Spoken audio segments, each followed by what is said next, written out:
Hello दोस्तों, नमस्कार। किसी चैनल में मैं आप सब लोगों का दिल से बहुत बहुत स्वागत करता हूं। फर्स्ट टाइम विजिट किया चैनल को सब्सक्राइब कर लेना।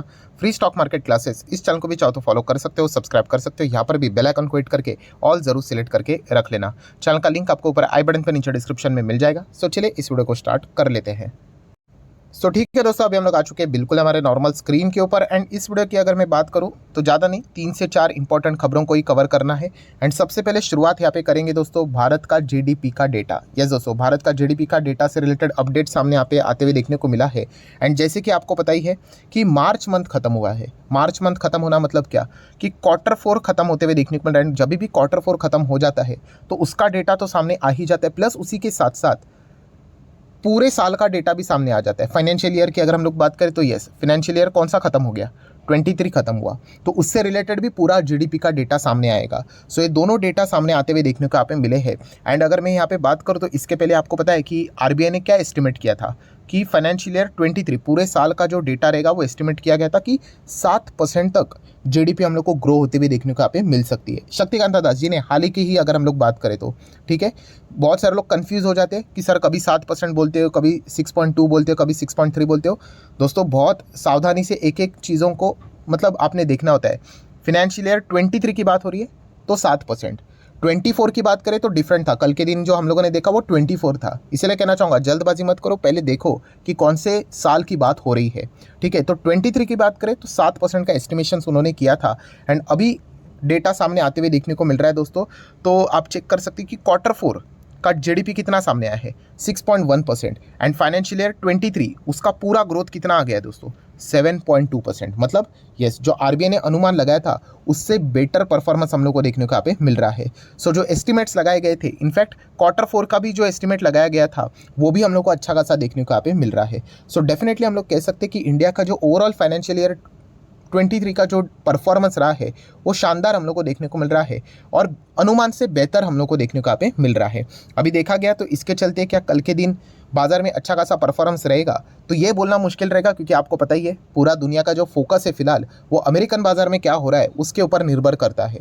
वहाँ पे डेप्ट सीलिंग से रिलेटेड कुछ इश्यूज हो गए, ठीक है, तो आपको पता ही है कि इतना अच्छा खबर का भी रिएक्शन हम शायद से हमारे बाजार में कल देखने को यहाँ पे हमें ना मिले। बट एनीवेज इससे कोई फर्क नहीं पड़ता है।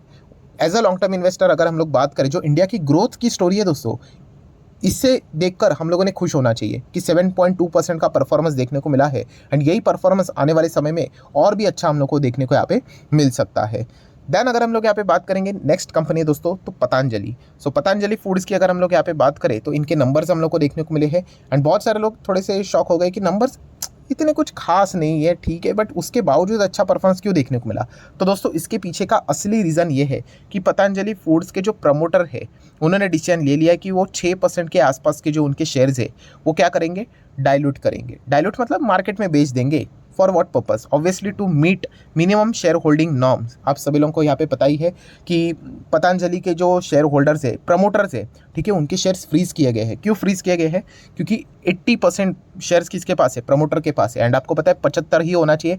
और आप देख सकते हो कि जून 2020 में इनकी शुरुआत हुई थी।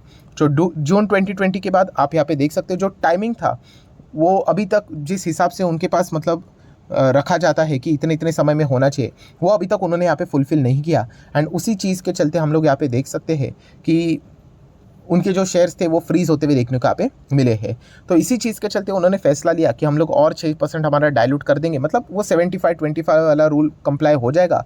एंड जो बाकी उनके जो शेयर्स फ्रीज किए हुए हैं वो हम लोगों को वापस रिलीज होते हुए, अनफ्रीज होते हुए देखने को यहाँ पे मिल सकते हैं। तो इस खबर के चलते हम लोग को पतंजलि फूड्स में थोड़ा बहुत पॉजिटिव माहौल देखने को यहाँ पे मिला है।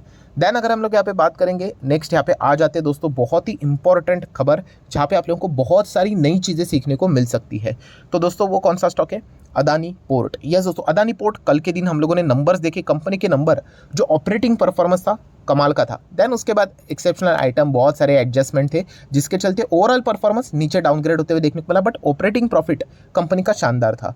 बट दोस्तों अगर हम लोग बात करें, जैसे मैं बोलता हूँ ना कि नंबर पढ़ना इतना ईजी बात नहीं है, बहुत सारी चीज़ें सामने आती रहती है। बहुत सारे लोगों ने कमेंट भी किया इस पॉइंट्स को पकड़कर कि अदानी पोर्ट से रिलेटेड, आप सभी लोगों को पता है अदानी पोर्ट का जो ऑडिटर है, ठीक है, वो कौन है, आप सभी लोगों को पता है, डेलॉयट। सो डेलॉयट आप सभी लोगों को पता है कि एक बिग 4 है, ठीक है। एंड अगर ऑडिट करते तो जो भी उनकी रिपोर्टिंग होती है कोई सवाल तो उठाएगा नहीं। सो दोस्तों डेलॉयट की अगर हम लोग बात करें तो उन्होंने अदानी पोर्ट से रिलेटेड कुछ ट्रांजैक्शन यहाँ पे हुए थे, ठीक है, तो उससे रिलेटेड कुछ उन्होंने कंसर्न मतलब कुछ फ्लैग्स रेज किए हैं, राइट। तो इसी से रिलेटेड हम लोग यहाँ पे कह सकते हैं कि अदानी पोर्ट ज़रूर रडार के ऊपर यहाँ पे रहने वाला है। सो दोस्तों अगर हम लोग यहाँ पे डेलॉयट की बात करें तो उनका क्या कहना है, जो कि ऑडिटर है अदानी ग्रुप के, आप सभी लोगों को पता है कि उन्होंने कहा है कि इनसफिशिएंट डिस्क्लोजर यहाँ पे हम लोग को होते हुए देखने को मिले। बहुत सारे ट्रांजैक्शन होते हैं ना, तो कुछ लॉ बनाए हुए हैं, आपको डिस्क्लोजर देने पड़ते हैं, सो वो प्रॉपरली देखने को नहीं मिल रहा है। एंड इसी चीज़ के चलते उन्होंने क्या किया है दोस्तों, क्वालिफाइड ओपिनियन दिया है। अभी ये क्वालिफाइड ओपिनियन शायद से आपने ये शब्द पहली बार यहाँ पे सुना होगा, ठीक है। एंड मैं आपको यहाँ पे बताना चाहूँगा ये बहुत ही इंपॉर्टेंट चीज़ होती है। देखिए जो भी ऑडिटर आता है ना, कंपनी का ऑडिटर मतलब क्या है, इंस्पेक्टर या आप पकड़ लो, वो क्या करता है, books of accounts, balance sheet, PNL, इन सभी चीज़ों को चेक करता है। एंड उसके बाद वो एक अपना ओपिनियन देता है कि कंपनी के ओवरऑल परफॉर्मेंस कैसे रहा। इसको अगर किसी को बहुत ही ज़्यादा डीप में जाके पढ़ना है तो मैं आपको दो सेक्शंस यहाँ पे बताना चाहूँगा, स्टैंडर्ड्स बताना चाहूँगा।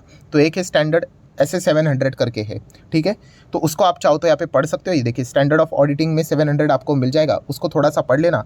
एंड उसके बाद SA705 करके आपको मिल जाएगा, इसको पढ़ लेना। इसमें आप लोगों को ये जो 705 है ना, उसमें आप लोगों के ये जो ओपिनियंस होते हैं ना, उसके बारे में सीखने को यहाँ पे मिल जाएगा। मतलब आपको ये जो शब्द आपने देखा कौन सा वाला कि क्वालिफाइड ओपिनियन उन्होंने दिया है, तो एक बिल्कुल रॉ पर्सन रहेगा, उसके तो मतलब दिमाग के ऊपर से चला जाएगा कि उन्होंने ये क्या बोला है कि बुक्स ऑफ अकाउंट चेक किए डेलॉयट ने अदानी पोर्ट के एंड क्वालिफाइड ओपिनियन दिया करके। सो इसका अर्थ क्या होता है। सो दोस्तों जैसे मैंने आप लोगों को बताया कि SA705 के अंदर जाके आप चाहो तो इन चीज़ों को रीड कर सकते हैं। वहाँ पे आप लोगों को ये क्वालिफाइड से रिलेटेड, ओपिनियन से रिलेटेड कुछ डेटा देखने को मिल जाएगा कि बताया जाता है कि जब वो सारी चीज़ों को इंस्पेक्ट करते हैं, ठीक है, तो वो चेक करते हैं कि इससे रिलेटेड आप चेक कर सकते हैं कि फाइनेंशियल स्टेटमेंट मतलब पीएनएल, बैलेंस शीट, क्या कोई मटेरियली मिसस्टेटेड है कि नहीं। मटेरियली मिसस्टेटेड मतलब कोई उसमें चेंजेस, मतलब गलत चीज़ें की गई है कि नहीं, तो इससे रिलेटेड क्वालिफाइड ओपिनियन दिया जाता है। या फिर और भी होता है, अदानी के केस में इससे रिलेटेड बातचीत नहीं की गई है दोस्तों, जो सेकंड और है उससे रिलेटेड हम लोग को पॉइंट देखने को मिल रहा है। In case of an inability to obtain sufficient appropriate audit evidence, जो कि मटेरियली मिसस्टेटेड है, इसके चलते यहाँ पे क्वालिफाइड ओपिनियन कभी कभी देखने को मिल जाता है। मतलब क्या है कि जो एविडेंस है वो सफिशिएंटली उनको यहाँ पे मिला नहीं करके, ठीक है, या फिर वो ऑब्टेन भी यहाँ पे नहीं कर पाए, एंड इसी चीज़ के चलते उन्होंने क्वालिफाइड ओपिनियन दिया। और जब भी हम लोग को इस प्रकार के दोस्तों ओपिनियन देखने को मिल जाते हैं, जो बड़े इन्वेस्टर होते हैं, ठीक है, तो वो थोड़ा से सावधानी से काम करते हुए देखने को यहाँ पे मिल जाते हैं। तो आप चेक कर सकते हो कि डेलॉयट ने ही अपने स्टेटमेंट में यहाँ पे बोला हुआ है, जो कि आप चेक कर सकते हो कि the evaluation perform by the group does not constitute sufficient appropriate audit evidence for the purpose of the audit. आप देख सकते हो जो अभी मैंने आप लोगों को वर्ड्स दिखा है वही हम लोग को देखने को मिल रहा है। एंड इस चीज़ के चलते डेलॉयट ने ये कहा है कि वो कमेंट यहाँ पे नहीं कर सकते if the company was fully complain with the law, मतलब कंप्लाई किया है कि नहीं, उससे रिलेटेड वो यहाँ पे बोल नहीं सकते, क्योंकि प्रॉपरली इन्फॉर्मेशन उनके पास अभी तक मिलते हुए देखने को नहीं मिल रही है। सो ये चीज़ें हम लोग को देखने को मिल रही है। तो एग्जैक्टली माजरा किस चीज़ से रिलेटेड है कि 3 एंटिटीज़ है दोस्तों जिससे रिलेटेड उन्होंने यहाँ पे ट्रांजेक्शन किए हुए हैं, जो कि अनरिलेटेड पार्टी से रिलेटेड चीज़ें हम लोग को देखने को यहाँ पे मिल रही है। बट प्रॉपरली उससे रिलेटेड जब डेटा देखने को मिल रहा है तो कंपनी इसको या फिर ऑडिटर हम कह सकते हैं कंफर्म करते हुए देखने को यहाँ पे नहीं मिल रहे हैं कि एग्जैक्टली ये क्या है। एंड इसी से रिलेटेड हम लोग को ये क्वालिफाइड ओपिनियन की ओर जाते हुए देखने को यहाँ पे मिल रहे हैं। सो डेफिनेटली हम लोग यहाँ पे कह सकते हैं कि जो हिंडनबर्ग वाला मामला हम लोग को देखने को मिला, उसके बाद आप देख सकते हो लिखा हुआ भी कि फर्स्ट टाइम हम लोग को एक टॉप ऑडिटर यहाँ पे क्वालिफाइड ओपिनियन इशू करते हुए देखने को यहाँ पे मिल रहा है। सो ज़रूर हम लोग कह सकते हैं कि इन चीज़ों के ऊपर बाजार ज़रूर अच्छे तरीके से फोकस रखेगा ही रखेगा। अब ये रिटेल इन्वेस्टर को यूजुअली ये चीज़ें पता नहीं होती है, थोड़ा बहुत ही हायर लेवल की ये सारी चीज़ें होती है दोस्तों, ठीक है। सो इसी से रिलेटेड अदानी पोर्ट के ऊपर भी आप क्या कर सकते हो, फोकस बना के यहाँ पे रख सकते हो कि इससे रिलेटेड अदानी ग्रुप क्या क्लैरिफिकेशन देता है या नहीं देता है, एंड इससे रिलेटेड वापस डेलॉयट की ओर से कोई स्टेटमेंट आता है या नहीं, ये देखना भी एक अभी इंटरेस्टिंग फैक्टर यहाँ पे बन चुका है। सो इस चीज़ के लिए 700 एंड 705 आप चाहो तो इन चीज़ों को चाहो तो इंटरेस्ट है तो पढ़ सकते हो। देन अगर हम लोग बात करेंगे दोस्तों तो टाटा पावर। सो टाटा पावर से रिलेटेड बहुत सारे लोगों के ऐसे कमेंट आते हैं कि सर कुछ ब्रोकरेजेस है, जैसे कि अगर हम लोग बात करें आईसीआईसीआई डायरेक्ट ने 220 का टारगेट दिया है करके। तो दोस्तों देखिए मैं एक बात बताना चाहूँगा कि जो अलग अलग ब्रोकरेजेस होते हैं ना, ये जो टारगेट देते हैं ना, उसको ब्लाइंडली कॉपी मत करो, राइट। हम लोगों ने देखा भी है कि हर किसी का अपना अपना ओपिनियन अलग होता है। हाँ, आप चाहो तो उस टारगेट के पीछे के रीज़न को रीड करना, राइट। वहाँ पे हम लोग को बहुत सारी चीज़ें सीखने को मिलती है। मैं खुद सीखता हूँ उस चीज़ों से, बट मैं किसी के टारगेट को फॉलो नहीं करता। अगर कोई टारगेट बोल देता है 90, तो हम लोगों ने थोड़ी ना इसका अर्थ है कि बेच देना चाहिए। एंड कल अगर कोई बोल देगा टारगेट 900, तो इसका अर्थ थोड़ी हम लोगों ने खरीदना चाहिए। बट येस, वो डेफिनेटली जब टारगेट 90 बोले या फिर 900 बोले, उसके पीछे वो कुछ लॉजिक पेश करते हैं। और वो लॉजिक कभी कभी दोस्तों हम लोगों को, मतलब अगर आपको सही लगता है तो फिर आप उसी से हिसाब से रिएक्ट कर सकते हो। बट सिर्फ टारगेट देखकर कि 220 बोल दिया है, 230 बोल दिया है, इसके चलते कभी रिएक्ट मत करना। क्योंकि आपने देखा ही होगा कि बहुत सारे ऐसे बड़े बड़े कंपनीज होते हैं, उससे रिलेटेड वो कहते हैं टारगेट कि इतना नीचे 50% गिरेगा, कभी कभी 80% गिरावट की बात करते हैं, राइट। बट हकीकत में ऐसा कुछ होता है नहीं। सो ये चीज़ भी हम लोग को ज़रूर यहाँ पे पता होनी चाहिए। बिगिनर लेवल के लोग थोड़ा सा इन चीज़ों में हम लोग को अटकते हुए देखने को यहाँ पे मिल जाते हैं। सो आशा करता हूं दोस्तों वीडियो हेल्पफुल लगा होगा, तो जरूर लाइक एंड शेयर कर देना। एंड डीमैट अकाउंट अगर आपने अभी तक ओपन नहीं किया है तो लिंक नीचे डिस्क्रिप्शन में 25 वीडियो की लिस्ट भी आपको बिल्कुल फ्री ऑफ कॉस्ट मिल जाएगी। आपका नाम, कौन सा अकाउंट आपने लिंक के थ्रू ओपन किया है, प्रॉपर्ली कमेंट सेक्शन में मेंशन कर देना। तो हफ्ते भर के अंदर अंदर सारे लेक्चर्स मेरे साइड से फ्री ऑफ कॉस्ट प्रोवाइड कर दिए जाएंगे, ताकि आप शेयर मार्केट को आसान भाषा से सीख सको। So that's it, thank you very much दोस्तों, we will be meeting our next video. तब तक के लिए बाय बाय।